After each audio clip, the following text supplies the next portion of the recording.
the second round of the practice games. It is George from Fantasy Take TV, and I have 20 names here that I've picked that I'm most keen to watch that I am still considering for my team. Some are in my team, some are not, but I think it's more focusing this week on the cheaper players. I think the premiums are mostly set. I've only got, I think, 3, maybe 4 premiums on the list that I'd like to see a little bit more, but nonetheless, most of the team I think is set now. And yeah, focusing on the cheaper players for the most part. So in no particular order, the first player I have is Cam Mackenzie. So he copped, it was either a quad or hamstring cork and did not play in the first round of the practice game. But 24 disposals a game in juniors, and he might get the inside mid opportunity. I'm not quite sure where Warple is at. They're throwing Day in there. Even they threw, I want to chuck him on the list, just sort of fun, but Connor McDonald was named on ball, so I do wonder if they give him a bit of on ball time because he trained there a bit, but probably a bit of a stretch because they can just shaft him at half forward. So Mackenzie and Connor McDonald will be watching from the Hawthorn vs Geelong game. Not Geelong, played them last week I think. Whoever they're playing, I forgot. Maybe Collingwood, I can't remember, but nonetheless, very keen to see Cam Mackenzie. 24 touches a game is no joke. So we'll see what happens with that Hawthorn midfield mix because someone's going to receive a high spike. I think it looks like Ward and Day are the two, and maybe Warple, but we'll see where he's at. The next player I have for Collingwood is Nick Daicos. I'm still a little bit torn on this one, so I think he is in my current team. It's an interesting one because a lot of people are saying that they weren't happy with his inside mid game and they looked better at half back, and if he's back at half back then he's probably going to score similar to last year. I still think there's upside because his second year he's put on a bit of weight and we saw him play through the foot injury last year. So how does he look against an easier midfield this week, because they played against Carlton last week, which is a very tough midfield. So I think for his price and his ownership, I don't think it can hurt badly because I can't really see him doing below 90. That would shock me. His work rate off the ball is outstanding, so he just works too hard to get into good spots to go sub 90, I think. So I don't think it'll be a disaster if it doesn't go as well, and he can always be buy flipped. But he's one I'm pretty keen to just get another look on, but I think it's more likely than not that I do pick him. So the next two Brizzy boys are McKenna and Wilmot. So who's ahead of who? Well, I think they're playing different positions. So Wilmot is playing wing and Connor McKenna is playing halfback. So in their preseason game, I thought Wilmot was solid. McKenna was quite poor, I thought. But McKenna, he's been in the ones, as with Wilmot, for most intra clubs that pretty much every intra club that I've read, that he has been in the ones. And it sounds like they've named him on the field, so they're going to back him in again. And if he puts in a good performance, I think I'll pick him. So look, slightly worried on Connor McKenna, but the role should be good, and maybe was dusting off the cobwebs. I think the classic example of that is Curnow last year, Charlie Curnow, where he scored 30 in round 1. And yeah, if you had him, you would have been pretty worried, but won the Coleman, averaged nearly 80 or something like that. So when you miss a lot of footy, these things can happen. So hopefully it's a bit of a bounce back and they back him in. And I'm actually confident Wilmot will be best 22. Sub-risk,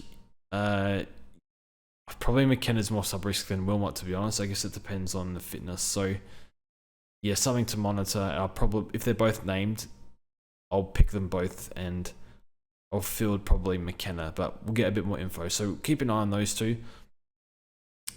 I actually had Jack Bowes here, but he is not playing.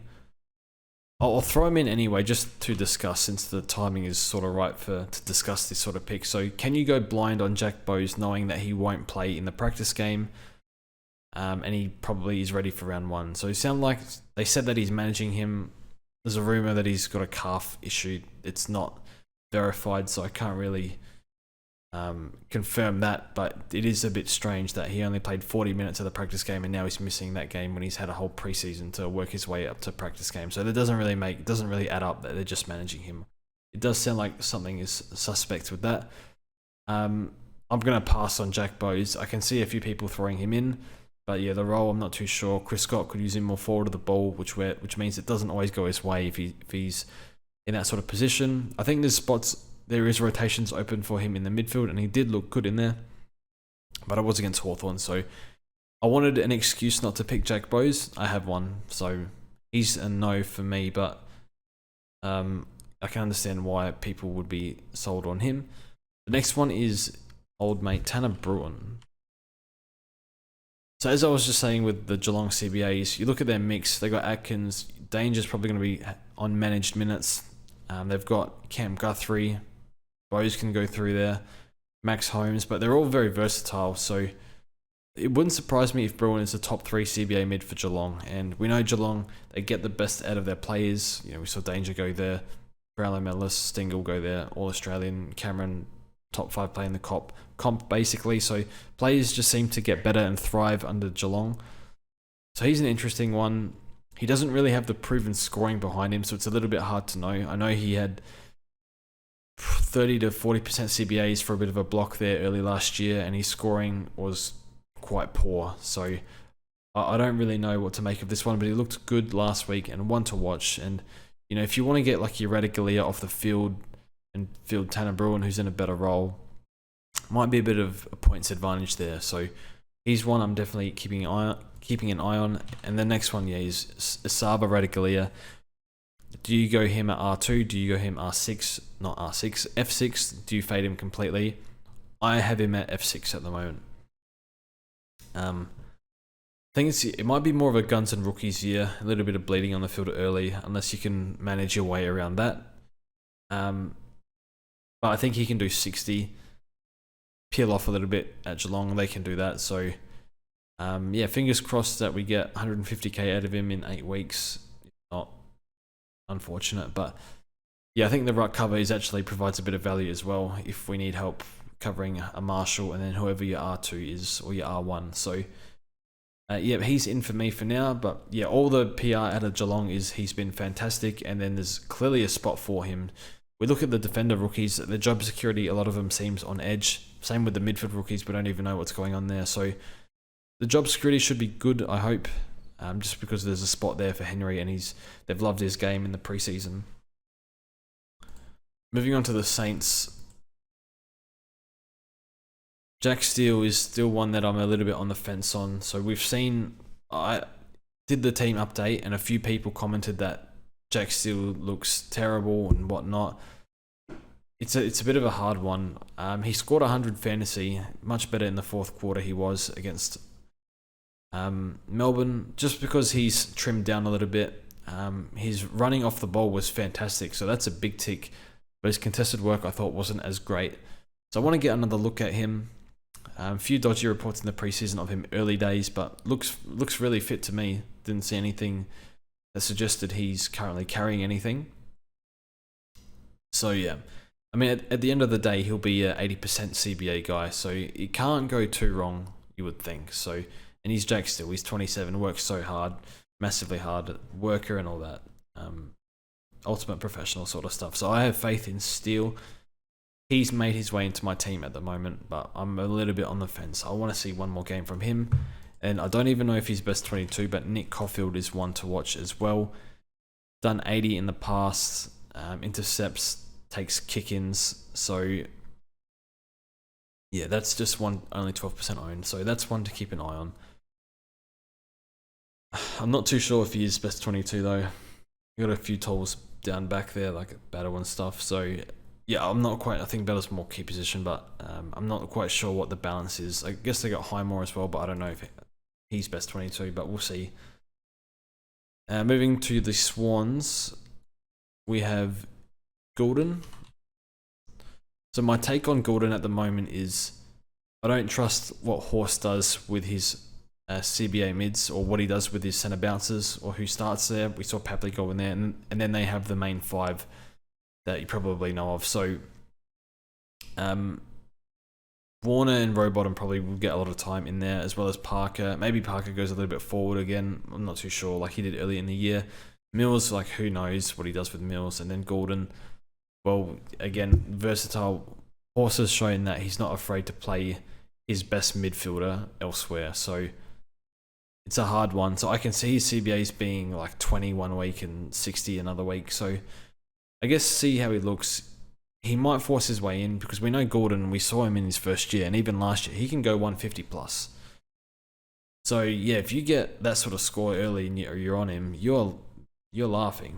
So yeah, once you jump on him, if people want to jump on him, then yeah, those scores are gone. But I think I still have the four main forwards that most people have, Rosie, Taranto, Dunkley, and Cornelio, and I guess you can throw in Butters in that group as well. So I can't see Gordon. I'd be surprised if Gordon out-averages them, just because I think the others will get more CBAs across the year and a few more seasons or pre-seasons under their belts.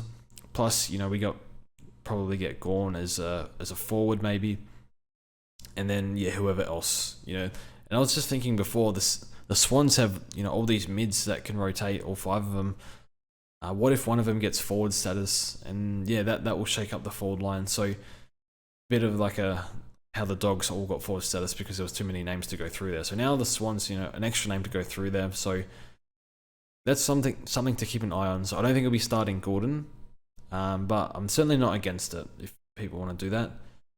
The next two players I have are Carlton rookies. I typed in Carlton. I was meant to type in Chinkota and Cowan. So who's ahead at the moment? I think I mentioned before, I listened to the Traders podcast, the AFL Fantasy one, which is fantastic, and they had Riley Beveridge on there, and he seems to think Chinkota is ahead, possibly because I'm not sure why he said he was ahead, but I know that Chinkota is 26, so he's much older, much more pre-seasons, albeit at VFL level, but he played for Carlton's VFL team, so he would be a bit more familiar with the system and whatnot.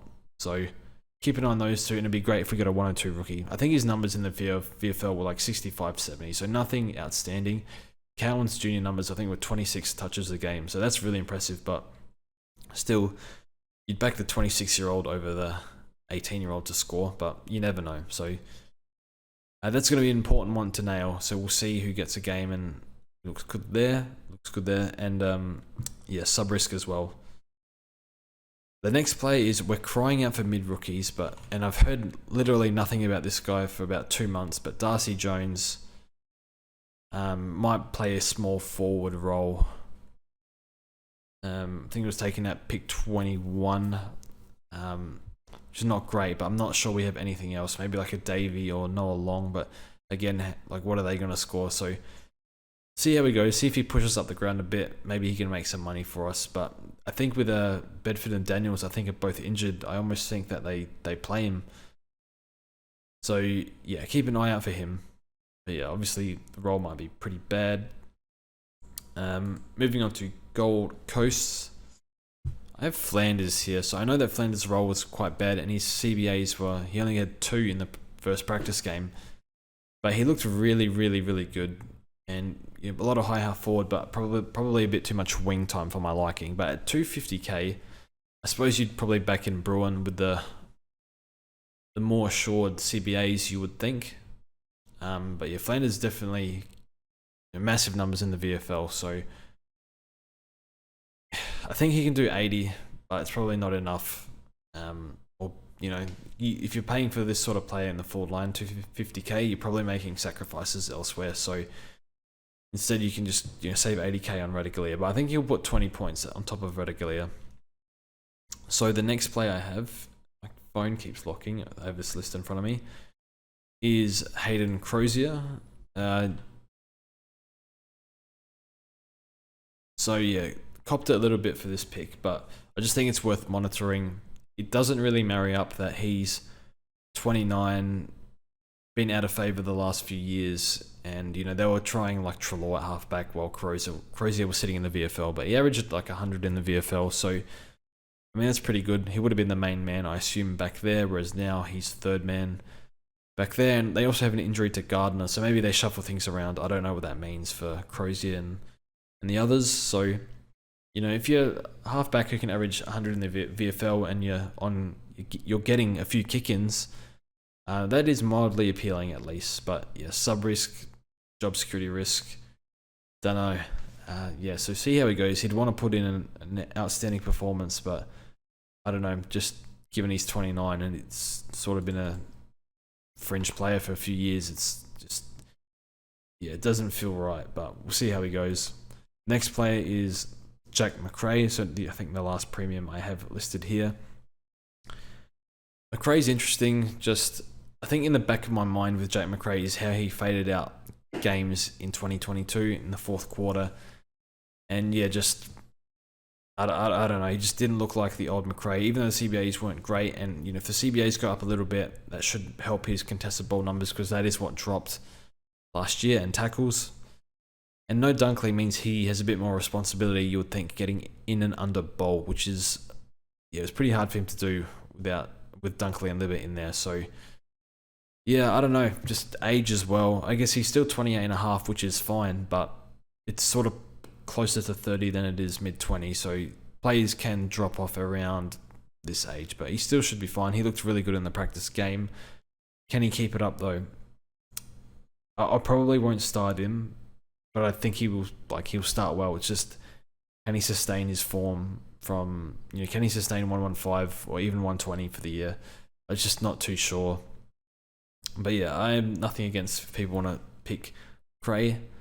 The next one I have, a bit of a high pick before going into practice game 1, but Tom Powell probably was better in that first practice or that intra club, but put on 8 kilos, and sounds like they want to use Simpkin a bit more half forward wing. Cunnington's playing a little bit deep forward, but also mid, so it's like LDU's midfield. And then who's getting all the CBAs? Well, I thought Powell was better than Phillips, so I think he'll be I don't know where he is in the pecking order, maybe 4th for mid-time, so probably not enough, whereas I think Bruin's probably got a better chance. But yeah, Power's the better junior numbers, and yeah, it's one to watch, I think, one to keep an eye on, a bit of a smoky, I think, but yeah, it will be tough in that North team. But I do like him, showed that good pedigree earlier in his career. I have another defender, but I'll chuck him in the mids, and that is the GOAT, Josh Gota. So yeah, I was impressed with his performance. Didn't accumulate a whole lot. I think I read he had 11 touches, whoever was counting the stats, but halfback role for the most part, went on a few really nice runs, and was sidestepping people, and yeah, just made things happen when he had the ball, hit a few good kicks. So he's one I'm really considering, because I think, with your Caulfield and Crozier, you're not too sure if they're best 22, especially Crozier, but with Goda, I think he's a young player that North would be pretty silly to not persist with, unless they want to develop him more in the VFL, I don't know, but I thought he showed enough to persist with. So I think they want to play him, whereas I'm not sure, Crozier and Caulfield, are they the future of that club? I'm not too sure. Maybe Caulfield's a bit younger, so a bit more upside there, but yeah, could be wrong on that one, but that's one to monitor. It is a bit expensive, but I think we're trying to fill out the defense because there's so many cheap options. And I think, Goda in the second half of the VFL did around 70-75, so showed something, I guess, and see how he goes. Another one in the defense is McVie. I think I've missed a name here. He's Judd McVie. So he had 16 touches in the, I should be referencing these people who counted the stats, but sorry, I've completely forgotten. I just remember off the top of my head reading up through Twitter. But yeah, thanks to those who counted stats. But yeah, apparently he had 16 touches, and I noticed they used Rivers a bit more up the ground. They threw him in the centre bounces a bit. And then they have, we don't really have a timeline on Salem yet, so that'll be interesting to watch. So yeah, he's second-year player, I think, so there might be a spot for him. So he's one to watch. He could be a nice rookie for us. So you keep your eyes on him. And then up forward, I have Chandler. I've been reading a bit of Demonland, the Melbourne forums, and they seem really positive on his preseason, that he's been outstanding. So I think he's one to watch, and I think he's still the leader for my F8 spot, and if not, I might even just go Charlie Comben. So I guess that's my list. Probably throw in one more name. I think I didn't have it on my list, but Campbell Chesser has had a really interrupted preseason and didn't look like playing round 1, and I thought they'd be conservative with him, but has come good, played a full game, very injury prone, so I think I'd feel more comfortable with him on the bench. But yeah, kicked 2 goals in the practice game, I believe. and played on a wing. So yeah, it might be a spot there for him. I know that they used Gaff more in CBA, so I think they want Gaff more on a wing, and then probably Chesser on the other wing, I would assume. Maybe Jaden Hunt as well, rotating through there at halfback. So that'll be an interesting watch to see if he is good enough for round 1. So that's my major watch list. So the players currently in my team, so I have Daicos, I have McKenna, I have Wilmot, I have one of the Carlton boys, I have either Crozier or Goda, I have Steele, I have this McVeigh bloke, I have Chesser, but not too sure yet, and I only have Radicalia and Chandler at the moment. So yeah, that's pretty much it. So thanks for watching, and yeah, I think these games coming up will be very, very important to watch. I'll try and watch, I assume 9 games, 3 hours each. What's that, 27 hours? So I'll probably watch all of it over the week or something. So yeah, just very important to get everything, especially the rookies, right, and get the best read you can on them. And yeah, we'll do more content and hopefully give you guys my takes and what information I found. So thanks for watching, and we'll see you guys in the next one.